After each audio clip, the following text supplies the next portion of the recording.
Antes de começar a história, deixe-me descrever um pouco o cenário. Eu estava hospedado em uma bela casa de campo em Ontário. Esta casa de campo fazia parte de uma pequena comunidade com 12 casas no total, todas dispostas em um semicírculo ao redor de um lindo parque. O parque tinha árvores altas, um pequeno playground e uma área de piquenique. As casas estavam próximas a um lago bonito, onde as pessoas podiam nadar, pescar e remar. Durante nossa estadia, meu irmão mais velho e eu nos tornamos amigos de um garoto chamado Brandon, que tinha cerca de 14 anos. Brandon tinha o hábito de se afastar sozinho e preferia sair conosco em vez de estar com sua família. Quando eu era criança, não conseguia entender por que alguém não queria estar perto dos pais. Talvez fosse porque eu era um pouco certinho quando era mais novo. Sempre fazia o que meus pais mandavam, sempre seguindo as regras e tentando evitar encrenca. Honestamente, eu não gostava muito do Brandon, pois ele era um pouco encrenqueiro, mas ele era um bom amigo do meu irmão. Como eu admirava tanto meu irmão, eu o seguia para todo lugar, mesmo que isso significasse sair com o Brandon.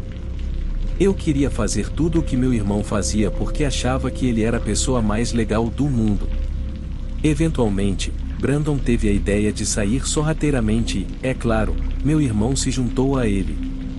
Como dividíamos um quarto, não tive escolha a não ser acompanhá-los. No começo, simplesmente vagamos até o parque e ficamos lá por um tempo, aproveitando a noite tranquila e a brisa fresca que soprava nas árvores. Mas logo todos nós nos entediamos e queríamos fazer algo mais emocionante. Então sugeri que fosse a hora de ir para a cama, mas os mais velhos eram quem tomavam as decisões. Brandon propôs explorar a floresta e, embora eu tentasse argumentar contra, eles simplesmente me ignoraram.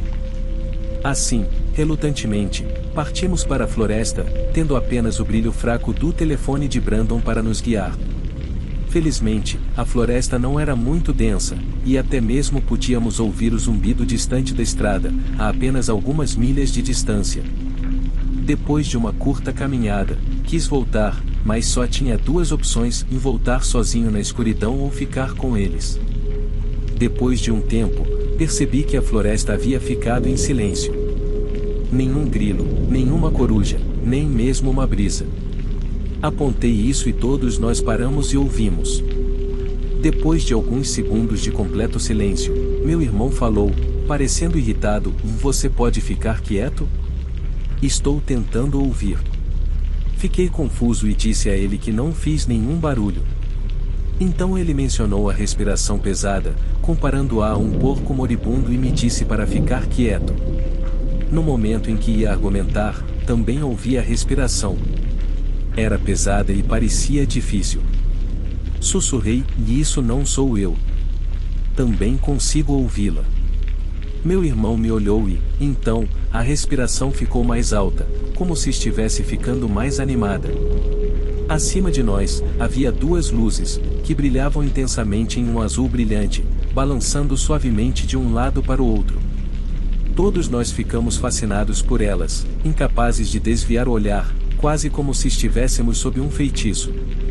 De repente, um gemido arrepiante perfurou o ar, enviando arrepios pela espinha.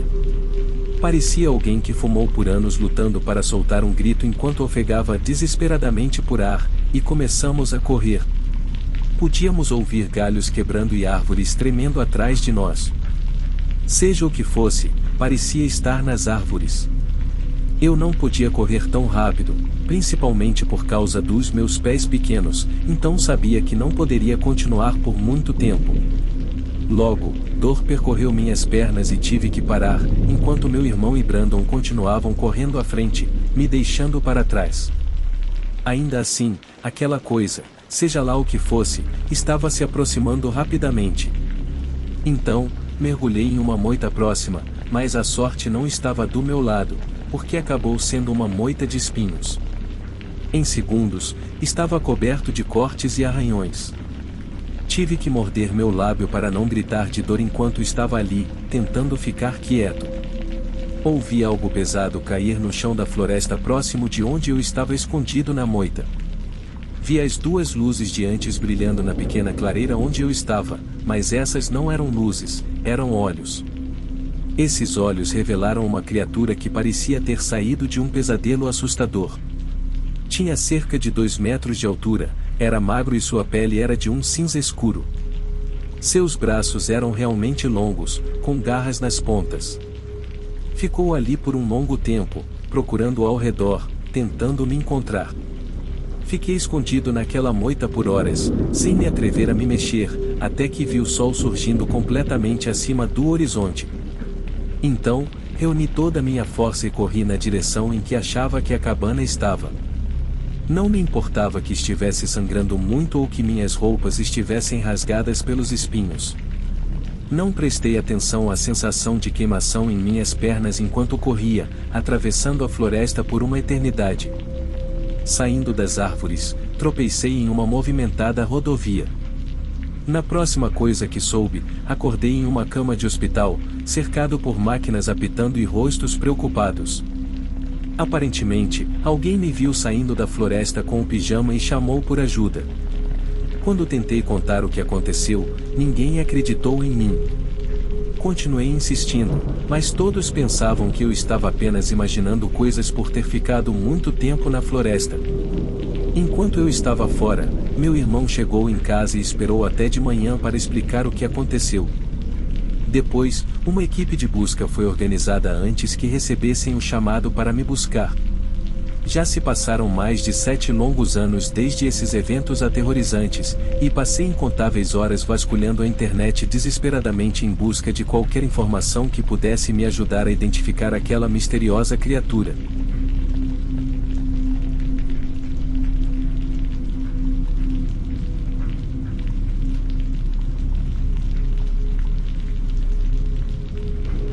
Meu nome é Alan e eu adoro estar ao ar livre, então tento fazer pelo menos uma trilha nova a cada ano. Minha namorada, Andrea, encontrou uma trilha interessante não muito longe de nossa casa. Era chamada Trilha do Urso Creek e tinha muitas paisagens bonitas, de acordo com o guia. Então nós fizemos nossas mochilas com água, lanches e um kit de primeiros socorros e partimos cedo pela manhã. O sol estava brilhando e estávamos animados e prontos para o dia. A trilha estava áspera, com muitas pedras e raízes de árvores, e ficava claro que não muitas pessoas a tinham usado recentemente. Havia quadrados de plástico amarelo em cada 10º ou 11º árvore para marcar o caminho. Estávamos nos divertindo tanto que, depois de um tempo, não notamos que os marcadores de plástico tinham sumido, mas não havia necessidade de pânico, já que ambos éramos experientes em trilhas e tínhamos bastante comida e água.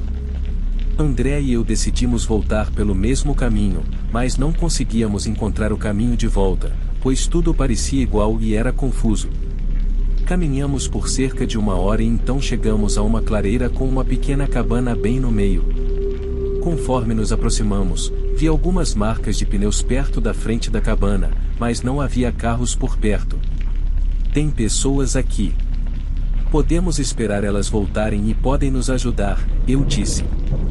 Vamos ver se há alguém dentro, só para ter certeza, sugeriu André. Eu concordei. Fui até a porta da frente e bati, mas ninguém respondeu. Então André olhou pela janela e depois olhou para mim com os olhos arregalados, como se estivesse assustada. Ela não disse nada. Fui até ela e olhei para dentro. O que vi realmente me assustou. Havia muito dinheiro empilhado. Nesse momento, ouvimos um carro se aproximando rapidamente. André e eu corremos para a floresta rapidamente, assim que um caminhão preto entrou no espaço aberto. Nos escondemos e observamos 2 homens saírem do caminhão. Eles estavam conversando, mas não conseguíamos ouvir o que estavam dizendo. Um deles deve ter visto nossas pegadas, porque apontou diretamente para nós. Corremos ainda mais rápido do que eu pensava ser capaz, mas podia ouvir os homens correndo atrás de nós. André e eu éramos bons caminhantes e sabíamos como lidar com terrenos acidentados. Eventualmente, conseguimos voltar para a trilha e chegamos ao carro rapidamente. Então voltamos para a cabana com a polícia, mas quando chegamos lá, estava vazio e o caminhão tinha ido embora. Eles nunca pegaram aqueles caras. Não sei o que eles estavam fazendo lá, mas não quero descobrir.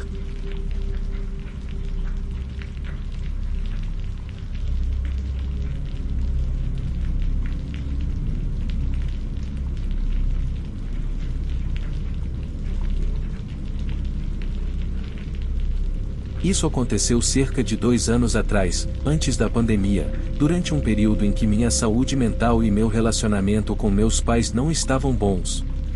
Então, frequentemente me sentia sozinho e incompreendido, o que tornava tudo ainda mais difícil de lidar. E para piorar as coisas, um bom amigo meu, com quem também tinha saído algumas vezes, deixou a cidade. Nós éramos próximos, e perdê-lo assim foi um choque. Lembro-me de me sentir entorpecido e vazio, incapaz de processar a perda. Eventualmente, comecei a ter sonhos terríveis.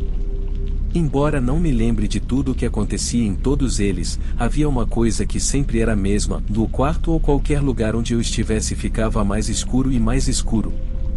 Todos os meus sonhos são do meu ponto de vista, então parecia que uma estranha névoa escura estava se aproximando da minha visão.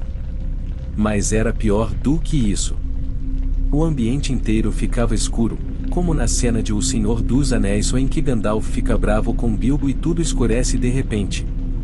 Essa é a melhor maneira que posso descrever, mas no meu sonho parecia ainda mais escuro e mais pesado. Então, eu começava a sentir um sentimento frio e pesado no estômago, junto com um terror completo, mesmo que eu não conseguisse ver mais nada e nada tivesse acontecido ainda. Então, se havia pessoas no meu sonho antes, elas desapareciam subitamente quando a escuridão chegava, ou num instante todas elas começavam a me encarar com rostos vazios e sem vida. Ter um pesadelo uma vez é assustador, mas isso acontecia todas as vezes, sem falhar. Se as pessoas não desaparecessem, elas estariam me encarando, e então esse sentimento viria. Se você já teve seu braço ou perna dormir e sentiu aquela estranha sensação de formigamento, é mais ou menos assim, mas pior. E fica mais pesado conforme continua. Parece que algo está me agarrando, me apertando tão forte que está me esmagando. Às vezes até parece que está focando na minha garganta e me sufocando. Eu me sinto muito assustado, como se estivesse cercado pela escuridão, e muitas vezes há um barulho alto e zumbido na minha cabeça, como quando se ouve o ruído estático na TV, misturado com o som de sussurros.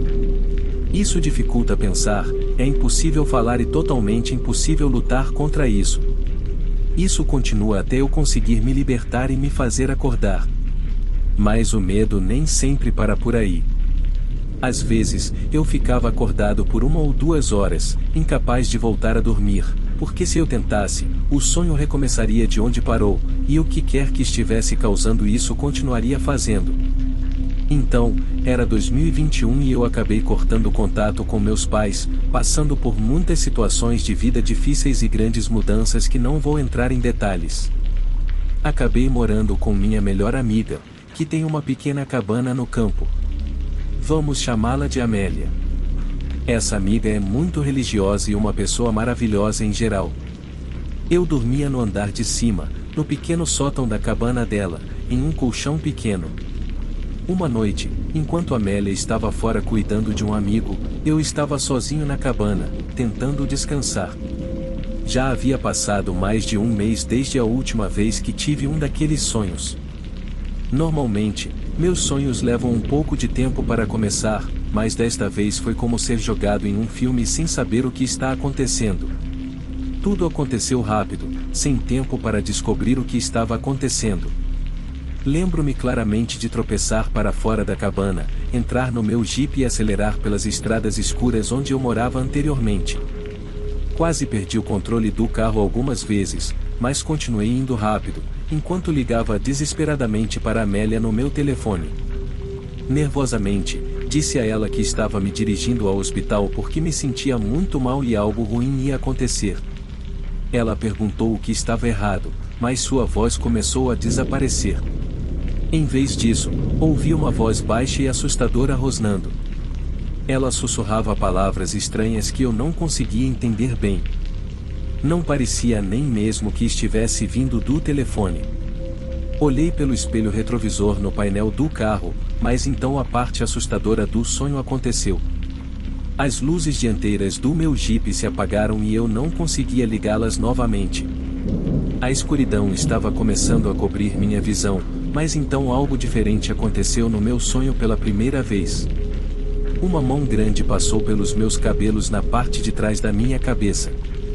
Era tão grande que parecia que a palma da mão poderia facilmente cobrir a parte de trás da minha cabeça perto do meu pescoço, mas seus dedos ainda tocavam minha testa. Eu até sentia as garras arranhando levemente minha pele. Então, a mão agarrou um punhado dos meus cabelos na parte de trás da minha cabeça, puxando minha cabeça para trás com força até que fui empurrado com força contra o banco do carro. O rosnado ficou mais alto e mais alto, e eu senti que algo pesado estava pressionando sobre mim.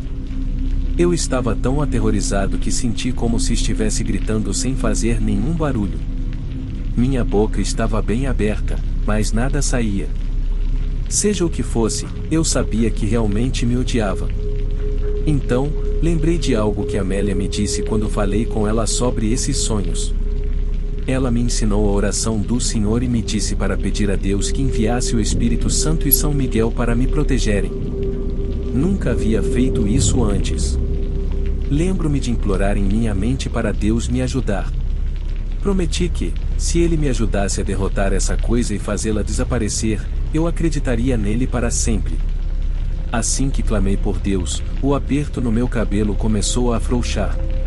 Parecia que essa coisa estava me deixando ir, mas estava acontecendo lentamente, como se não quisesse. A sensação estranha no meu estômago e o zumbido nos meus ouvidos começaram a desaparecer. Finalmente, acordei completamente. Sentei-me rapidamente e olhei para a escada do sótão e para a janela e o vi. Foi a primeira vez que o vi fora dos meus sonhos, na vida real. Não havia luz ao redor da cabana, e lembre-se de que estou no segundo andar, então eu sabia que aqueles dois olhos vermelhos me encarando pela janela da chaminé pertenciam a essa coisa. Eram grandes fendas vermelhas e até mesmo o branco dos olhos era vermelho. Não consegui ver outros detalhes, exceto pela cabeça com uma forma estranha. Mas o fato de estar me olhando pela janela do segundo andar, sem árvores ou unidades de ar-condicionado por perto para se apoiar, dizia tudo. Seja lá o que fosse, tinha que ter mais de 2,5 metros de altura para olhar através daquela janela. Liguei imediatamente para Amélia.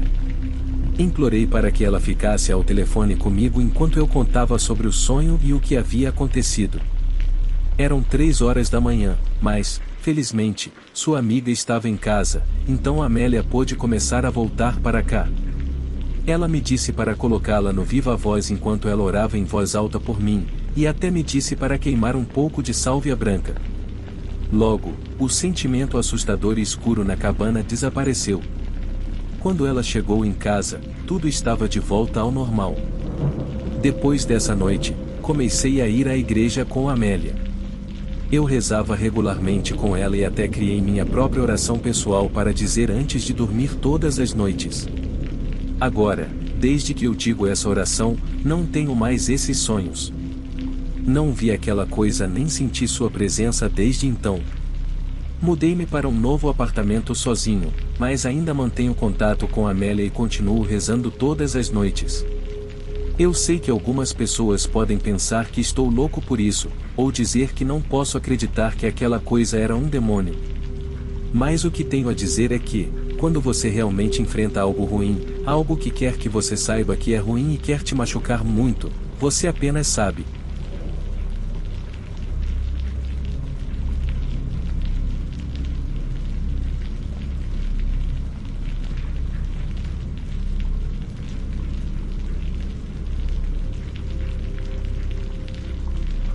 Quando eu era mais jovem, passava muito tempo na casa do meu amigo James. Ele era um bom amigo meu e parecia um irmão para mim, já que eu não tinha irmãos ou irmãs e não me dava bem com meus pais. Eu tentava estar na casa do James o máximo possível, mas às vezes seus pais insinuavam que estavam ficando um pouco irritados, já que sempre tentávamos ir para o quintal, onde ele tinha uma pequena caverna. Era um espaço legal, com um sofá onde normalmente jogávamos videogame, mas seus pais ficavam irritados se eu passasse muito tempo com ele. Seu pai descia, batia na porta, abria e agia como se o James precisasse ir dormir. Ele dizia coisas como: James, está tarde, você precisa dormir, mesmo que nós soubéssemos que ele só queria que eu fosse embora. Então, sempre que o pai dele descia batendo na porta, eu saía imediatamente. Eu não queria incomodá-los, porque era o único lugar onde me sentia relaxado ou em casa. Depois, eu voltava para minha casa e era terrível. Minha mãe começava imediatamente a gritar comigo sobre a máquina de lavar louça suja, a louça suja, as roupas sujas e tudo mais. Ela nunca parava de reclamar, e isso me deixava muito estressado. Qualquer coisa mínima a deixava irritada, e ela começava a reclamar. Acho que ela só estava descontando o estresse dela, mas era difícil para mim lidar com isso como um cara de 18 anos ainda tentando descobrir minha vida. Não era nada divertido. Naquela época, eu não dirigia, então eu ia a pé para a casa do James. A casa dele ficava a uns 10 minutos a pé, ou 3 ou 4 minutos se eu corresse. Eu não gostava de correr no verão, porque me deixava super suado, e depois eu cheiraria mal na casa dele. Se eu corresse de volta para casa antes de dormir, teria que tomar um banho, porque odeio ir dormir suado. Naquela noite, fiquei na casa do James até por volta da meia-noite. Olhei para o meu celular e depois para o James, e ambos sorrimos, sabendo que a qualquer segundo o pai dele viria bater na porta para insinuar que eu deveria sair. Então, decidi que não queria que isso acontecesse. Hoje à noite, eu sairia cedo para ficar do lado deles. Talvez isso os fizesse gostar mais de mim. Avisei o James que estava indo embora, e batemos os punhos antes de eu sair. Conforme eu descia a entrada deles, estava completamente escuro lá fora, já que era meia-noite. Quando estava mais ou menos na metade do caminho, me aproximando da minha própria rua, ouvi alguns barulhos estranhos à frente. Parecia que alguém estava gemendo ou grunhindo. Os sons eram fracos e pareciam vir de alguns metros à minha frente. Continuei caminhando, ouvindo atentamente. À medida que me aproximava, o barulho ficava mais alto e mais alto. Havia arbustos dividindo cada caminho. Eu os chamava de caminhos, mas na verdade eram apenas trilhas de terra que corriam ao lado das casas das pessoas. Os arbustos dificultavam ver o que estava à frente ou no próximo quintal. Eventualmente, cheguei tão perto que parecia que eu poderia alcançar e tocar. Eu tinha mais um arbusto para passar, e parecia que o barulho vinha do outro lado dele. Eu diminuí o passo e, instintivamente, entrei na rua para criar mais espaço entre mim e o que quer que estivesse fazendo aqueles sons de grunhido. Quando passei pelo arbusto, vi alguns cabelos grisalhos, parecia o cabelo de uma senhora idosa. Continuei caminhando e, para minha surpresa, lá no chão estava uma senhora idosa, talvez na casa dos 80 anos, gemendo e grunhindo no gramado da frente. Meus instintos tomaram conta, e imediatamente corri para ajudá-la. Com cuidado, a movi para a posição de recuperação, era tudo o que eu sabia fazer. Eles nos ensinaram isso no ensino médio, talvez até mesmo na escola primária, se me lembro corretamente. Ela não estava dizendo nada, não respondia, apenas fazia esses sons de grunhido. Eu não tinha certeza do que mais fazer, então a deixei assim, esperando que fosse a coisa certa a fazer. Levou cerca de 5 minutos para os paramédicos chegarem, mas parecia 50 minutos, foi os 5 minutos mais longos da minha vida.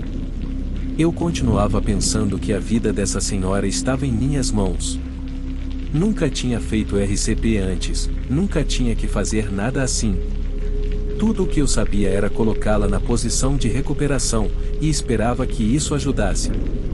Se ela tivesse morrido enquanto eu estava lá, teria sido aterrorizante, mas felizmente não foi isso que aconteceu. Os paramédicos chegaram e a levaram embora. Embora eu realmente não fale com ninguém no meu bairro, exceto o James, sempre que a vejo fazendo jardinagem em seu jardim, aceno para ela. Não esperava vê-la assim quando voltava da casa do James. Mas desde então, fiz essa caminhada mais 1 milhão de vezes, e nunca mais aconteceu nada inesperado.